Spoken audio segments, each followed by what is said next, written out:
Bem-vindo ao espaço especial alusivo aos 45 anos da Independência Nacional, que hoje tem como convidado o general Jacinto Veloso, que ocupou diferentes cargos ao longo dos primeiros 45 anos da Independência. General, é sempre bem-vindo à família Mídia Mais. Obrigado. General, os 45 anos da Independência Nacional celebra-se este 25 de junho de 2020. Que grandes marcos gostava de assinalar? Grandes marcos. Eu tenho alguma dificuldade em, assim, de repente, a queima-roupa, saber. Bom, o grande marco é a independência, está claro, né? Esse é o marco principal. Depois, o que é que nós temos? Temos o marco do positivo ou negativo, mas o marco do Congresso, que definiu o marxismo-leninismo como a filosofia de Estado. Depois, o que é que eu vejo? Depois, um marco importante é a morte do presidente Samora Machel. O outro marco importante é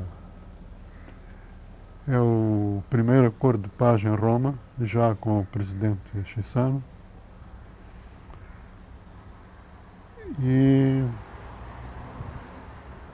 acredito, para mim, um marco muito importante foi as negociações de paz do presidente Nyusi com o falecido Afonso Dhlakama.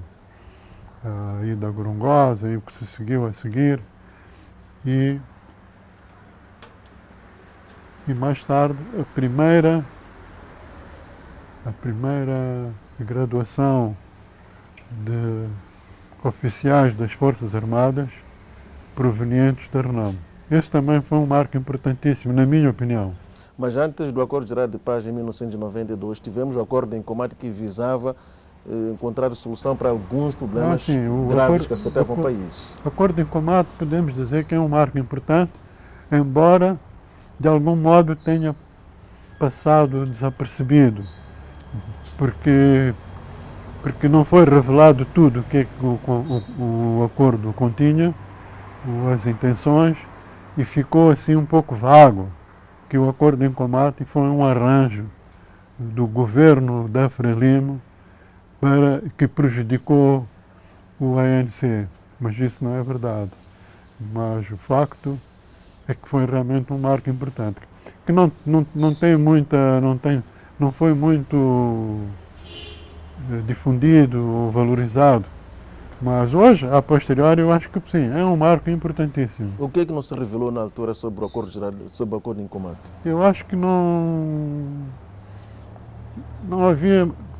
Acho que há duas razões principais. A primeira é que, globalmente, o acordo foi considerado um mau passo político e diplomático que o governo da Frelimo fez por ter, de algum modo, entrado em diálogo e chegado a um acordo com o regime do apartheid.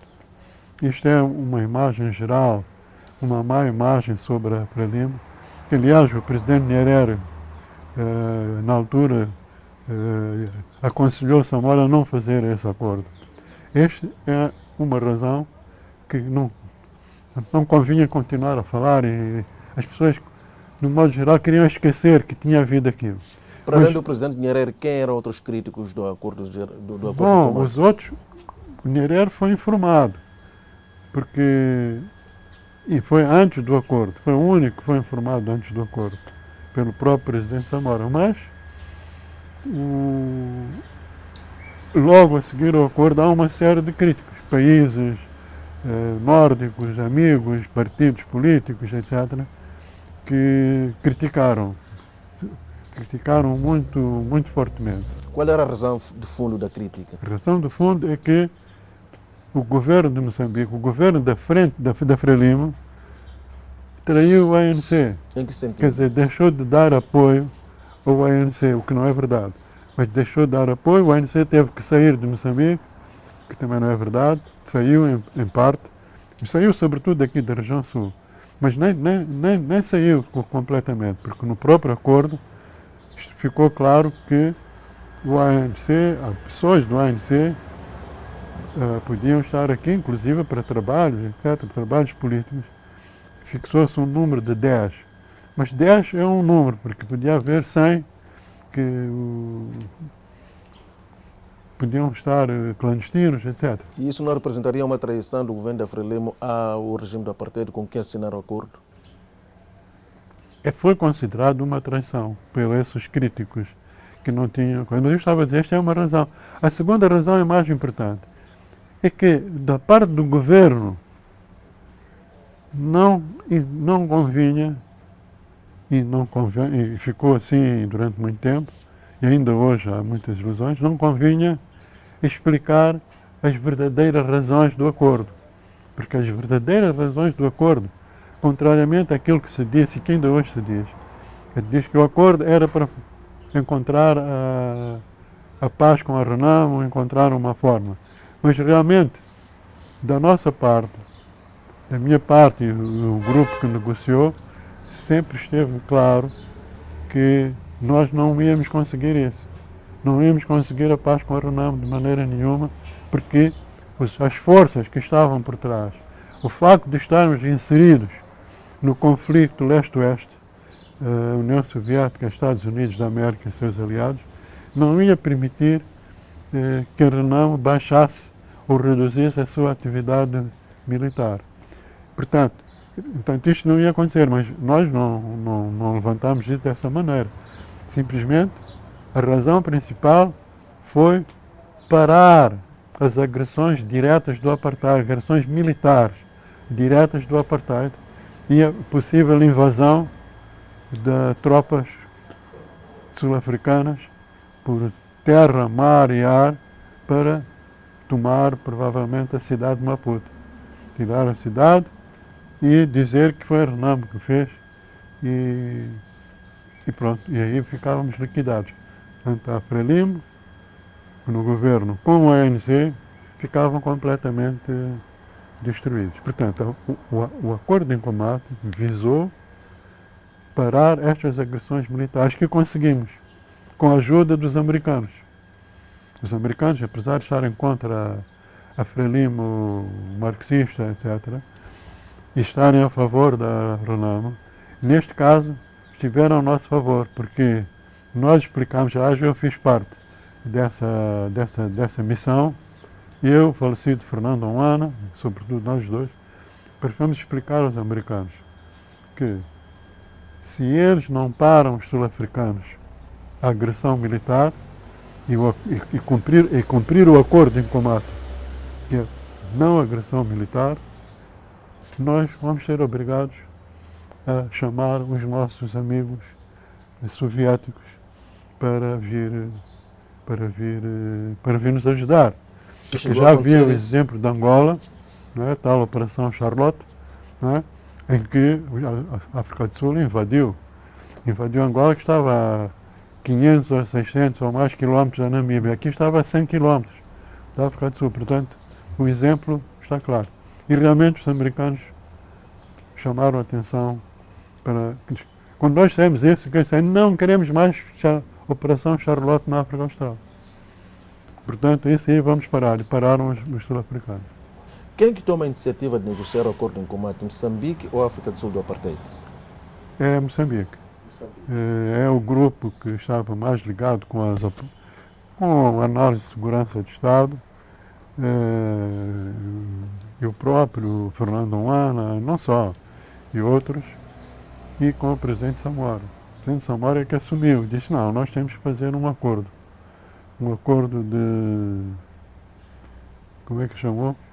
Um acordo de paz, um acordo de não agressão para parar essas agressões diretas, porque a atividade militar da Renamo nós sabíamos que não íamos parar. Aliás, sabíamos que no acordo, apesar de se falar disso, não ia ser cumprido, porque os sul-africanos iam continuar a apoiar a Arnam. Aliás, antes do acordo, fizeram uma grande operação logística de apoio a Arnam para, durante um tempo, estarem bem abastecidos de armamento e munições e radiocomunicações, etc.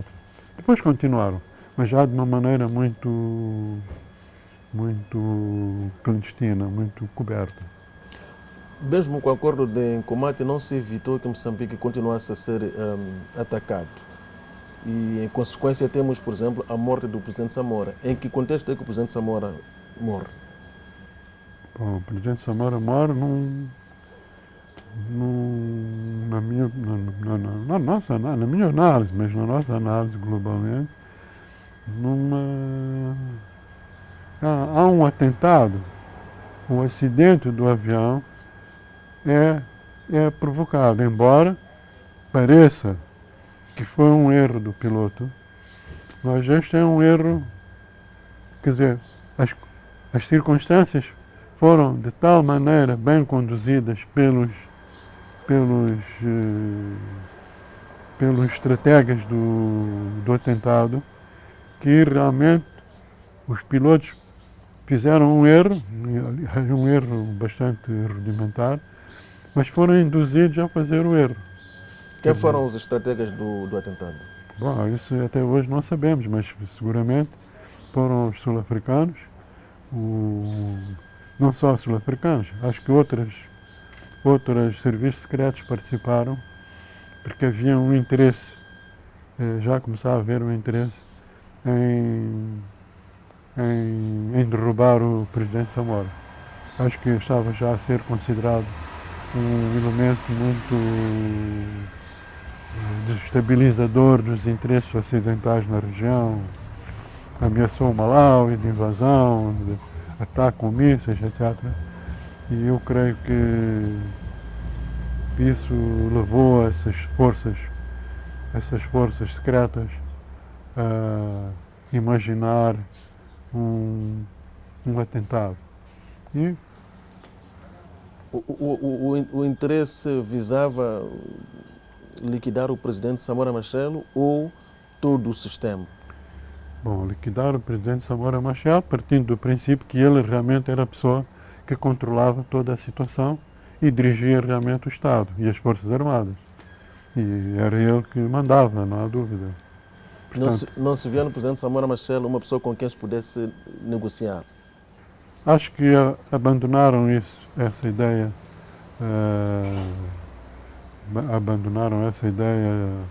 há algum tempo. O presidente Samora tinha convicções muito firmes e falava e dizia isso publicamente. E falava com os diplomatas que iam lá e tal, e ele recusava. Portanto, estava claro que não havia possibilidade de chegar a convencer Samora de mudar de opinião. Embora todo o sistema, a mudança de política, vamos lá dizer, de linha política, na minha opinião, a mudança de linha política da Frelimo, neste caso já era o Partido Frelimo, vem do próprio Samora, quando se dá conta que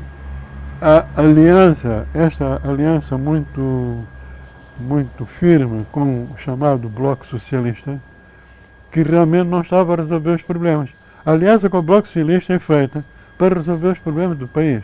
E a viragem que o presidente Samora Machel faz a favor do Ocidente em detrimento do Leste, que influência terá tido no clima que termina com o assassinato do presidente Samora? Pode ter uma influência que o nível dos serviços secretos, os serviços secretos estão sempre ligados com o poder, mas, bom, admite-se que o serviço secreto põe em prática ações que o governo não sabe, mas devia saber, ou pelo menos alguém sabe, talvez não um governo completo, mas alguém sabe, ou alguém concordou. Portanto, face a esta mudança, e já começaram a adivinhar em curso, então acharam que realmente Samora devia devia desaparecer, ou devia ser neutralizado. Vamos usar um termo mais correto politicamente. Devia ser neutralizado politicamente. Neste caso foi neutralizado fisicamente. General, aquele episódio que o general testemunhou em que o embaixador da União Soviética na altura em Maputo solicita um encontro com o presidente Samora Machel, onde vai expressar o desconforto de Moscovo em relação à viragem que Moçambique fazia, e o presidente Samora Machel reagiu com duas palavras apenas: vá a merda. Vem isso num dos seus livros. Eu gostava que partilhasse com a nossa audiência este episódio. O que leva o presidente Samora Machel a reagir como o fez? Ele reagiu, disse assim, vai a merda, e vai-se embora. E o tradutor ficou um pouco embaraçado, como é que ia traduzir isso. Mas o presidente disse, não, traduz exatamente o que eu estou a dizer. Ele explicou, eu estou a defender os interesses do meu país, não estou a defender os interesses da União Soviética, ok, portanto, eu vou defender os interesses do meu país. Esta é a razão principal. E ficou zangado. O que terá pesado este episódio e o contexto na altura? O que terá pesado é que esse embaixador da União Soviética praticamente estava a dizer, ainda de uma maneira diplomática, mas estava a dizer com Samora que não devia fazer isso. Devia continuar com os seus amigos, os amigos soviéticos, são os amigos de sempre, etc, etc, luta de libertação, toda essa conversa. Mas para Samora já estava claro que não é com a União Soviética nem o Bloco Socialista que vai resolver os problemas de Moçambique. Qual foi o papel que o general teve durante toda a diplomacia que Moçambique desencadeou para romper com o cerco? Por iniciativa do presidente Samora. Fizemos o trabalho, não foi só eu, mas eu, Fernando Humano, esteve sempre ligado a este trabalho, tanto em Inglaterra como nos Estados Unidos, até em França um pouco. Eu fiz uma parte, porque como eu tinha essa capacidade, ou essas ligações com os... Por inerência da função, era ministro da Segurança, não? Nessa altura acho que já não era, mas... Já não era. Salvo ver, estava ministro na presidência. Na cooperação. Na cooperação. Por aí assim. Mas era idêntico, né? Então, tínhamos contactos com os nossos interlocutores antigos, inclusive da CIA, do como é que se chama aquilo, National Council, o Conselho de Segurança da White House, do presidente, que é uma coisa mais forte. Tivemos reuniões com eles, tivemos reuniões com o State Department, a parte da Cersei Crocker, Frank Wisner e outros, mas seguramente também ligados ao sistema de informações do intelligence americano. E foi assim que fomos tentando explicar que Moçambique está a defender os seus interesses nacionais. Esta era a nossa mensagem junto dessas forças. Mas outros trabalharam, né? O Chissano, o ministro do Negócio Estrangeiro, trabalhou a seu nível. Sei que Oscar Monteiro fez um trabalho também, não sei onde. Outros nas universidades. Aqui no Bragança trabalhou na parte dos académicos. Algumas universidades americanas que estudavam essas questões da África e de coisas. Portanto, houve um movimento grande. A mim, Fernando Humana, como-nos mais, os setores que tratavam da segurança do Estado, ou do intelligence. Tivemos encontro, inclusive, não sabíamos, vamos saber mais tarde, algumas pessoas que nós encontramos estavam ligados com os contras da Nicarágua. Até ficámos amigos, alguns já mandou-me um livro que me escreveu e tal. Quer dizer, é aquele grupo que está a fazer também a contra-revolução na Nicarágua. Portanto, claramente, pessoal dos serviços de segurança secretos americanos. Hoje o general Jacinto Veloso está totalmente desligado dos serviços de segurança? Estou totalmente desligado, não há dúvida. Já não está informado de nada? Sou membro do Conselho Nacional de Defesa e Segurança, Quer dizer, sou um conselheiro, não tenho um papel ativo. Não é? Hoje, o general Jacinto Veloso era capaz de assumir a atitude que teve na altura de alguma contenção em relação à decisão que havia do Estado moçambicano de se expulsar agentes da CIA de Moçambique? Não, os agentes da CIA, eu estava na segurança na altura. Nós sempre fomos contra na segurança. Não devíamos expulsar. Por quê? Não devíamos expulsar porque já sabíamos e tínhamos o controle dos elementos. E sabíamos o que é que eles faziam todos os dias, como é que faziam, como é que trabalhavam, o que é que faziam e tal. Ao expulsar, perdemos completamente o controle da CIA em Moçambique. Mas foi mal compreendido, general, nessa altura. Foi mal compreendido, quer dizer, houve pressões muito fortes junto do presidente para, como dizem em técnica de segurança, para operar os agentes da CIA, expulsando-os. Bom, isto foi em proveito dos socialistas da União Soviética, a mostrar que eles tinham influência em Moçambique. Esta é a principal, a consequência principal.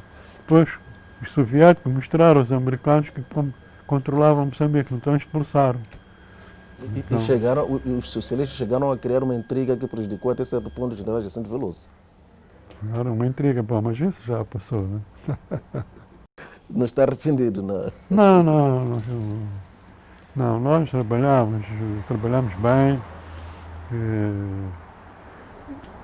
tivemos alguma ação independente de qualquer dos assessores que tínhamos aí, que eram dos países socialistas, o que incomodou a eles, porque não queriam que a gente tivesse alguma independência na ação, mas pronto, esta foi a situação. Onde é que esteve a falha dos serviços secretos moçambicanos que acabaram dando lugar a que a RENAMO chegasse onde chegou contra todas as previsões? Não há falha nenhuma. O que existiu é que a RENAMO, com a sua própria ação interna, os seus apoios internos, políticos ou forçados, e com os apoios externos que teve, desenvolveu uma ação muito difícil de ser parada pelas forças de defesa e segurança. A segurança sabia o que é que estava-se a passar, mas não havia maneira de neutralizar as ações da RENAMO, porque são ações de guerrilha, ações bem feitas, algumas com apoio das populações em algumas zonas, outras pela força, de forma que não houve falha.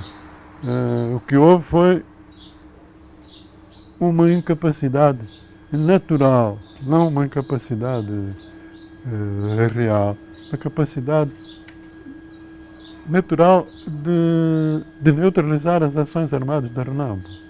E mesmo as ações políticas. Era muito difícil. É isso que este José Fallon diz, que realmente, havendo apoio interno, é muito difícil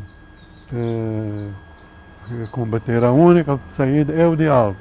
Acho que o presidente Núñez aqui tem toda a razão. Ele desenvolveu, desde que foi eleito presidente, a ação e usou o diálogo. O diálogo, é isto que resolve. General, que erros é que Moçambique terá cometido imediatamente a seguir a proclamação da independência que podem ser arrolados para justificar todo o tratamento que tivemos, sobretudo por parte do Ocidente? Bom, a posteriori, 40 anos depois, 45 anos depois, nós podemos dizer que fizemos erros. Mas fizemos erros analisados hoje, quer dizer, realmente dizemos que há erros porque com aquilo que sabemos hoje, com o conhecimento que temos hoje das relações internacionais, das forças em presença e das lutas a nível planetário. Se nós, naquela altura, tivéssemos esse conhecimento, não teríamos feito aqueles erros. Os erros são erros involuntários. Ou seja, são erros quase impossíveis de evitar, dada a conjuntura da época. Alguns deles. Por exemplo, nós Frelimo neste caso, né? Nós, Frente de Libertação, vamos dizer, desenvolvemos, ganhamos a independência graças a um apoio muito forte dos países socialistas. Tivemos aquela particularidade de, num momento de conflito entre a União Soviética e a China, termos tido apoio dos dois, como sabe, o que não foi normal na vida disto, graças ao presidente Montano, que disse que não, a nossa luta é pela independência nacional. Nós não estamos a defender a China contra a Rússia ou a União Soviética contra a China. Isso é um problema que não é nosso. E lamentamos que isso aconteça, mas nós acabamos por ter apoio dos dois. Portanto, isso é um parênteses. Mas o essencial é que, do facto de termos tido esse apoio do chamado Bloco Socialista, também convencemos para já que o imperialismo era realmente um inimigo do povo moçambicano, globalmente. Se calhar é uma análise já que não seria a mais adequada com os conhecimentos que temos hoje. Talvez não íamos ver dessa maneira. Segundo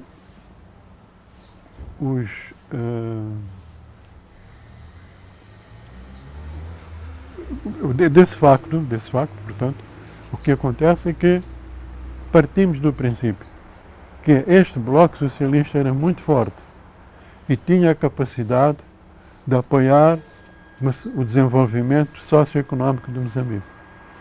Então, praticamente entregámos-nos, ou fizemos uma aliança completa, ainda que trabalhando com os outros países, em particularmente os nórdicos, a Itália, etc., mas partindo do princípio que os outros eram inimigos, ou eram quase inimigos, então, com os países socialistas, nós íamos resolver o país.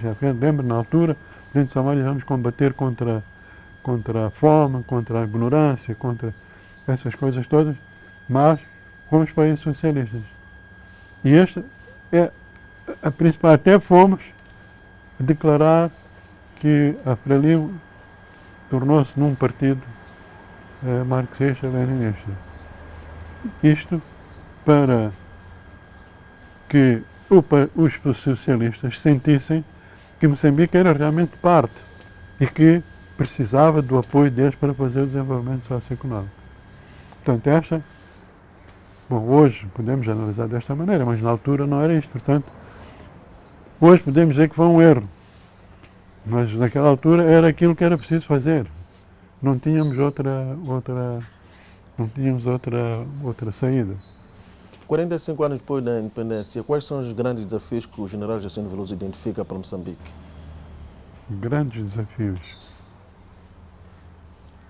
Bom, eu tenho defendido ultimamente, estes últimos anos, sempre defendi, mas nos últimos anos com um pouco mais de vigor, que o que os moçambicanos têm que fazer é defender o interesse nacional moçambicano.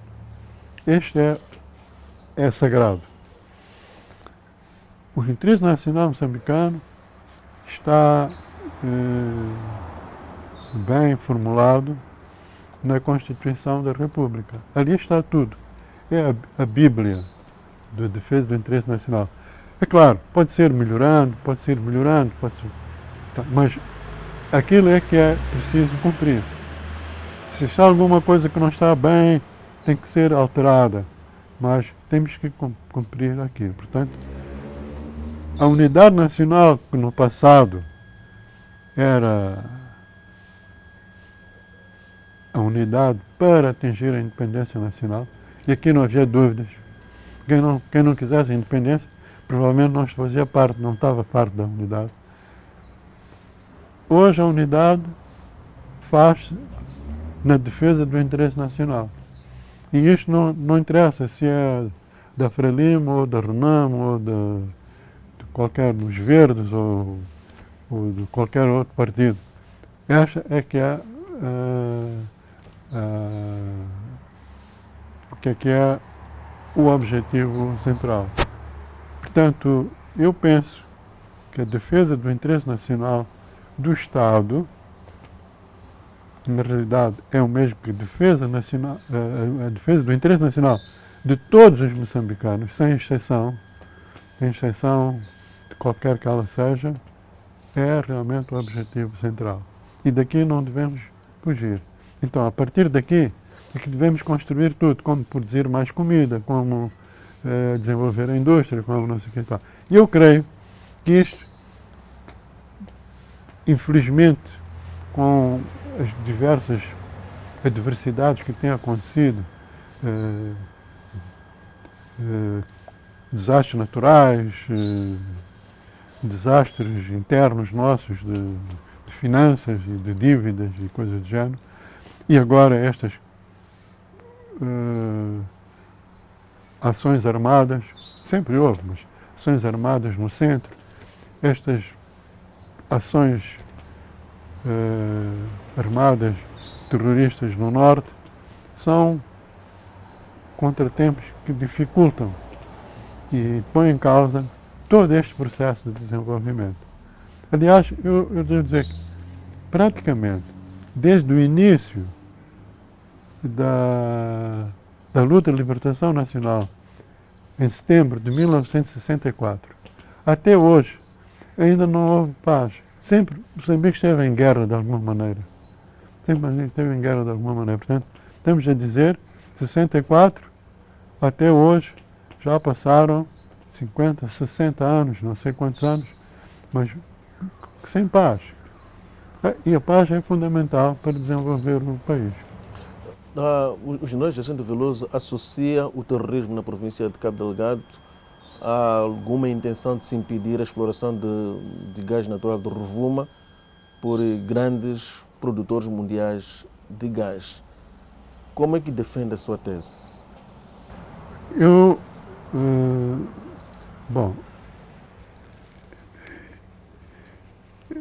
penso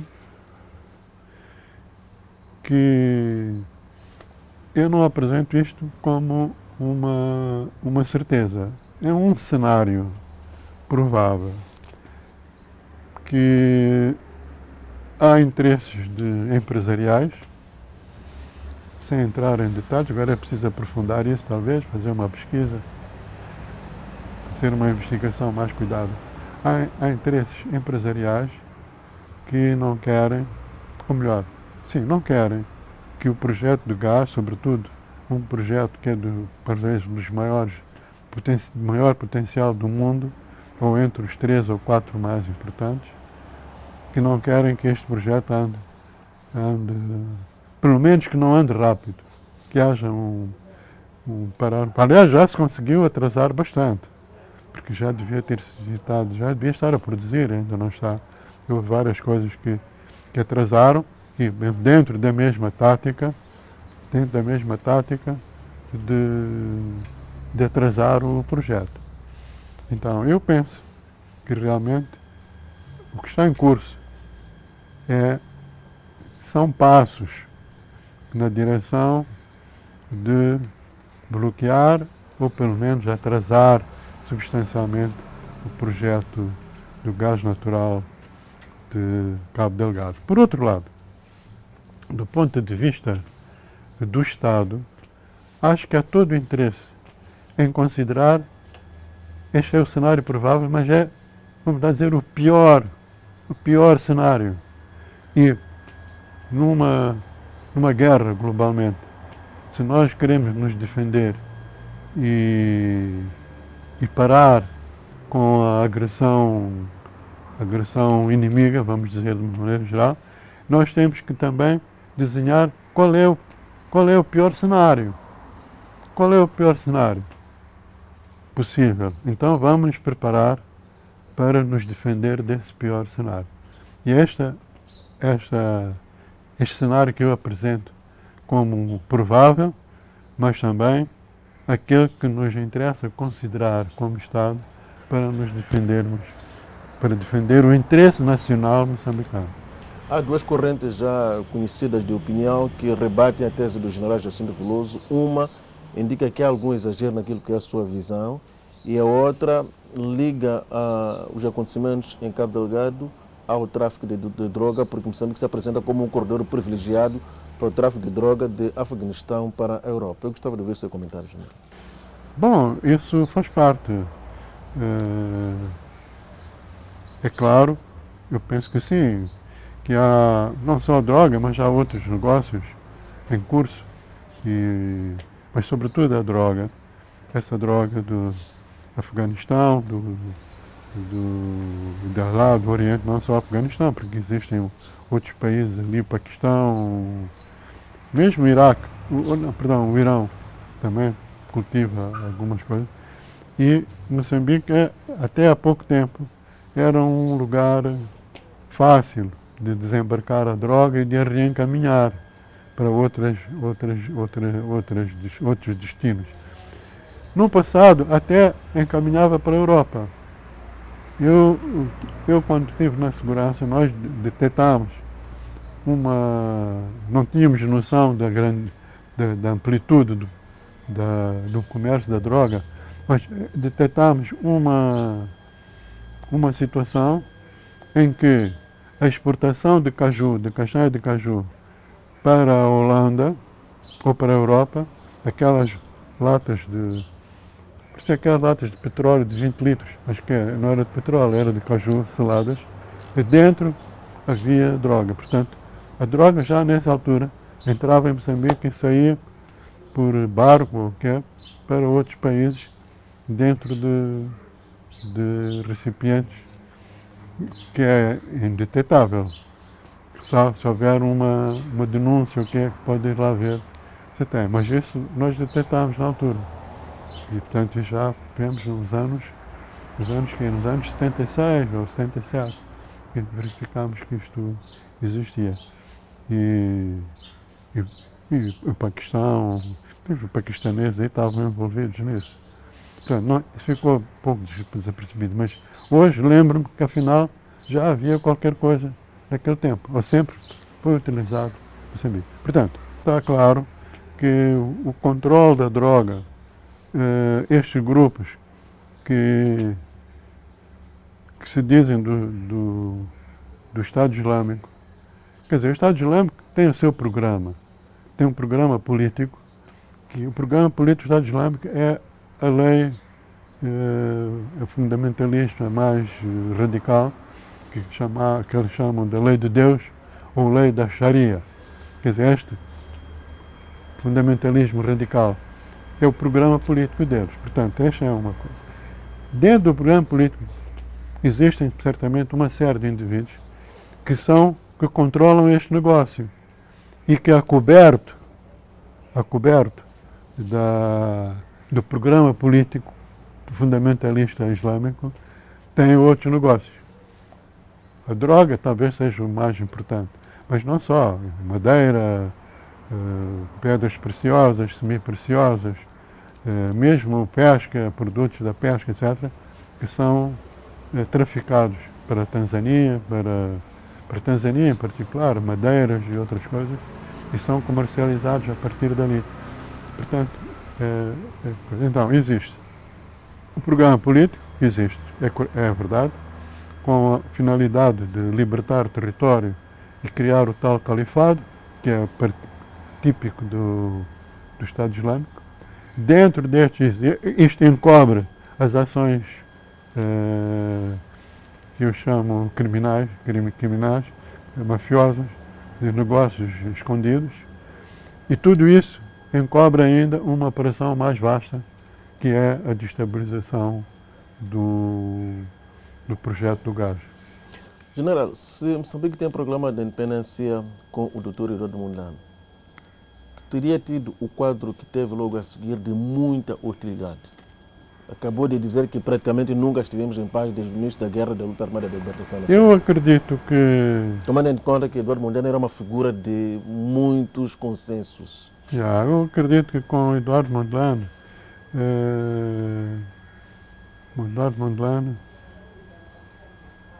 o país teria sido menos radical, não no mau sentido, menos radical da adesão ao Bloco Socialista, uma adesão muito completa, muito profunda. Provavelmente, com Eduardo Mondlane, isto não teria acontecido dessa maneira, porque Eduardo Mondlane sempre defendeu, como vimos no caso da China, União Soviética, etc., que o interesse é o interesse nacional. E como Eduardo Mondlane conhecia bem o país e tinha a noção clara dos problemas internos, étnicos, etc., eu penso que ele havia de ter pensado nisso tudo. Bom, mas isso tudo é teórico, né? Porque na prática, a verdade é aquilo que aconteceu na prática. E Mondlane foi assassinado. E foi assassinado, na minha opinião, exatamente porque era a grande ameaça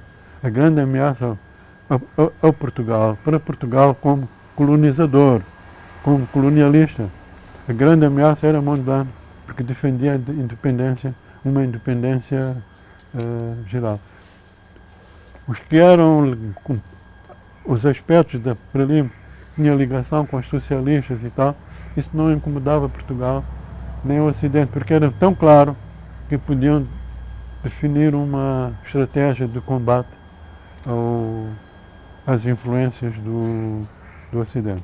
Bem, nós escolhemos um campo que no fim acabou por ser derrotado, porque entre socialistas dirigidos pela União Soviética e os capitalistas dirigidos pelos Estados Unidos, acabou por ganhar os Estados Unidos.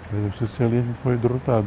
Infelizmente, infelizmente eu digo porque eu preferia que fôssemos socialistas, mas socialistas no bom sentido, de resolver os problemas das pessoas, etc. Portanto, o socialismo foi derrotado, o capitalismo ganhou. Que impacto teve nos serviços secretos moçambicanos aquela intriga que foi criada contra o general, que culmina com uma espécie de sabotagem de Socimo, uma iniciativa sua que visava conferir uma certa robustez ao sistema de segurança moçambicano? Eu penso que aquilo que aconteceu, bom, também estamos a falar já a posteriori, né? O que aconteceu é que, com a Socimo, nós tínhamos uma grande independência e desenvolvemos ações de intelligence, sobretudo de intelligence, de segurança, mas do ponto de vista de informação, completamente independentes dos assessores da União Soviética, da RDA, de Cuba, completamente independentes. Isso não lhes agradou. E eu acredito que essa é que é a razão que montaram uma intriga, muito bem montada, aliás, como sabem fazer estes serviços secretos já muito tradicionais e coisas, fizeram de maneira a neutralizar a Socimo primeiro, que era a fonte de financiamento destas atividades, e depois neutralizar o Veloso, porque também era tempo de sair, não queria ficar ali muito tempo, mas neutralizar o Veloso porque foi considerado por eles como como é que eles eram? Um revisionista, um social-democrata perigoso para a Revolução. Este é que é o título que me deram. Na altura, o general Jacinto Veloso não conseguiu convencer o presidente Samora no sentido de que as coisas não eram como se apresentavam. Expliquei isso e ele disse que temos que deixar, porque houve um inquérito, uma comissão de inquérito muito forte, com vários ministros, etc., que foi funcionando. E já terminou o trabalho, Samora já tinha sido assassinado. Mas muito antes de ser assassinado, Samora já disse que afinal fui enganado, porque o Veloso, aliás, ele associou também o João Ferreira. Diz que o João Ferreira, que tinha levantado como Ministro da Agricultura, dizia que era preciso liberalizar os preços dos produtos, sobretudo os produtos de consumo corrente, e foi muito combatido. E, aliás, foi com isso, mas Samora disse, afinal, parece que eles é que tinham razão. Portanto, esta já dito pelo próprio Samuel. General, acredita no futuro próximo de Moçambique, 45 anos depois da independência? Acredito no futuro próspero de Moçambique. Próspero. Próspero. A prosperidade continua a fugir aos moçambicanos. Eu acredito, mas vai levar tempo, infelizmente. O que é que tem que ser feito para que se atinja essa prosperidade? A saída, bom, com o gás natural explorado corretamente a serviço do interesse nacional, este será um acelerador do desenvolvimento nacional, porque vai haver fundos, vai haver financiamento para desenvolver as diversas atividades. Agricultura em particular, sei lá, não tenho estudado muito sobre isto, mas seguramente o setor familiar desenvolver-se para um setor privado, pequenas empresas, etc. Isto na agricultura. A pesca artesanal também desenvolver-se para pequenas empresas, ou grandes empresas, pequenas, grandes e médias. E tudo isso é desenvolvimento, seria o desenvolvimento. E a educação, a formação é fundamental. Formação de quadros, formação das pessoas, estudar sempre. Mondlane já dizia, a prioridade é estudar, formar, estudar. Primeira prioridade, segunda prioridade é estudar, formar. Esse é que é o nosso futuro, é dominar a ciência, a técnica e desenvolver o país. General Jacinto Veloso foi o nosso convidado a este espaço alusivo aos 45 anos da independência de Moçambique, efeméride que se assinala este 25 de junho de 2020. Aliás, o mês de junho acaba se assumindo bastante especial para Moçambique, também marca a passagem do primeiro centenário de vida do Dr. Eduardo Mondlane. Se o Eduardo Mondlane fosse vivo, faria este 20 de junho 100 anos de vida e logo a seguir, 25 de junho, são os 45 anos da independência nacional. Nós voltaremos proximamente com mais um convidado. Desde já fica aqui renovado o nosso muito obrigado pela preferência e, sobretudo, pelo calor da sua audiência.